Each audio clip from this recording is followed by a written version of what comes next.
circle.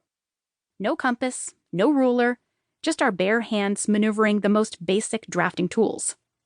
Don't worry, our art teacher assured us. You can erase as much as you want, but you'd better get as close to a perfect circle as you can. Letter grades will be given. This dreaded circle exercise began every art class during my middle school years. To this day, I have no concept of how useful this exercise is or if it is a common educational method. But I've never forgotten how my artwork was scrutinized for middle school course credit, or how it made me feel. This must be what art is all about, I told myself. And it's torture. I suspect some variation of these events has affected others out there too. Maybe even you. And that's a real shame. Because as I was about to discover, art can be so much more. By the time I reached the start of my freshman year in college, I had successfully avoided art at all costs, focusing my energies on science instead. I declared my major early and proudly, geology with a paleobiology emphasis, and planned all my courses out accordingly: chemistry, calculus, earth sciences. I was stoked. But I needed a course to fulfill that pesky little humanities requirement. Through an act of what felt at the time like supreme bad luck, every course I wanted to try, film studies, folklore and fairy tales, great books, was full. Frustrated, I made an appointment with a course counselor. "No problem," she assured me. "We'll just find you any class that is open and we'll see what we can do."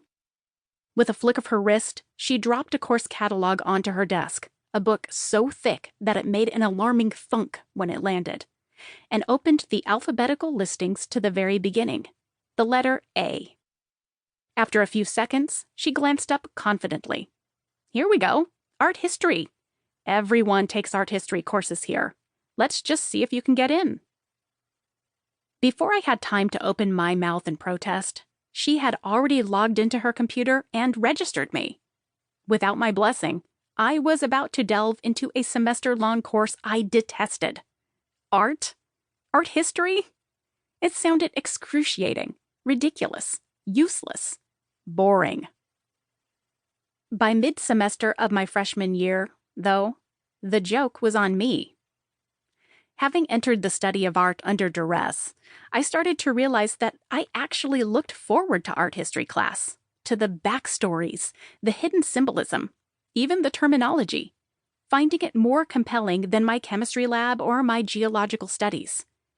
Stranger still, I experienced the oddest impulse during my downtime.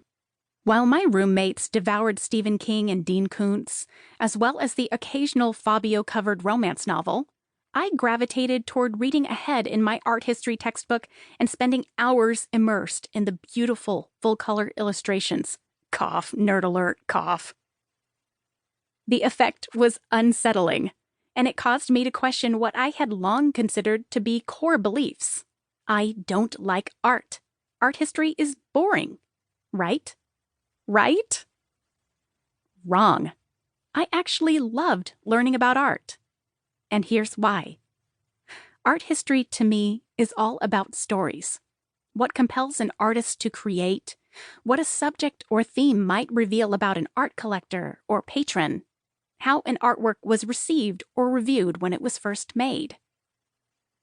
Though I learned every art term that came my way in school, tenebrism, single-point perspective, lost wax method, and memorized artist names, time periods, and artwork dates, I quickly discovered that the whats of art history were far less enthralling to me than the hows and the whys.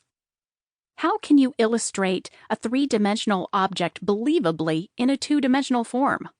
How do artists' personal stories affect their output, if at all? Why would a painting or a sculpture cause such a furor as to shock an entire section of society? These questions thrilled me, and the answers were as moving and engrossing as any novel or play. I simply couldn't get enough. Art history opened up a new and undiscovered world of knowledge unlike anything I had ever experienced previously.